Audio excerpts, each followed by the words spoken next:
that the vast majority of gun crime in Canada is committed by people with illegally acquired firearms that came in from the United States. One more time, the disarming agenda continues in Canada. During the pandemic and using special powers, the government banned more than 1,500 types of guns in Canada. On top of that, they freeze handguns and revolvers. And now, they did it again with more than 300 types of guns in Canada, including 22 long rifles and 9mm pistol carbines. Good afternoon, ladies and gentlemen. I think this is a very important day, and I wanted to acknowledge Natalie, Suzanne, Wendy, and people I know who have worked so tirelessly on trying to make Canada a safer place for all of us. And as we mark a very important and solemn anniversary tomorrow, I hope it increases all of our collective resolve to continue to do what is required. As my colleague Minister LeBlanc has indicated, we've been working very closely with our friends in Ukraine to ensure that weapons that were intended to be used in combat could be made available to them. And since Russia's brutal and unjustified invasion of Ukraine, Canada has and continues to make every effort to support our Ukrainian allies in their fight to defend their territory, their sovereignty, their citizens, and to win this war. The new excuse is saying that they need to send these weapons to Ukraine so people in Ukraine can fight for democracy.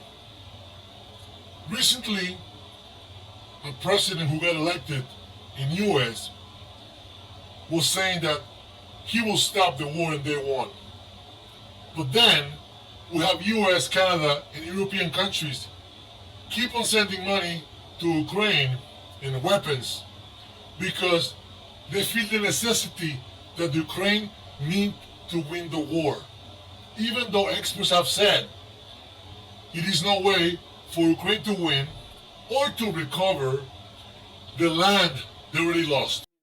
Canada has and continues to make every effort to support our Ukrainian allies in their fight to defend their territory, their sovereignty, their citizens, and to win this war. And since 2015, Canada has committed over $19 billion worth of aid and support to Ukraine, including $4.5 billion worth of lethal and non-lethal military equipment. The Ukraine security forces have been very clear about the resources, support, and equipment that they need most. And we have always listened to them and tailored our donations to best meet those needs.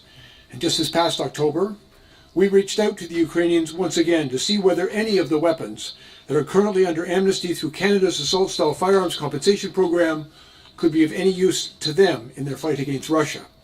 And they confirmed that indeed, some of the weapons that are part of the program would be suitable. And so I'm pleased today joining in this announcement to announce also that the Department of National Defence will begin working with the Canadian companies that have weapons that Ukraine needs and which are already eligible for the Assault-Style Firearm Compensation Program in order to get these weapons out of Canada and into the hands of the Ukrainians.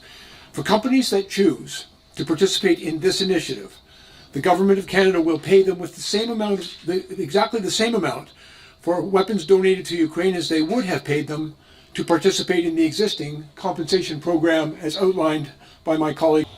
So I don't get it. Why, when you have a person like Donald Trump saying that he's going to stop the war and they won, and then immediately you have people in power in Canada and US and European countries saying that they need to win the war and keep on sending money.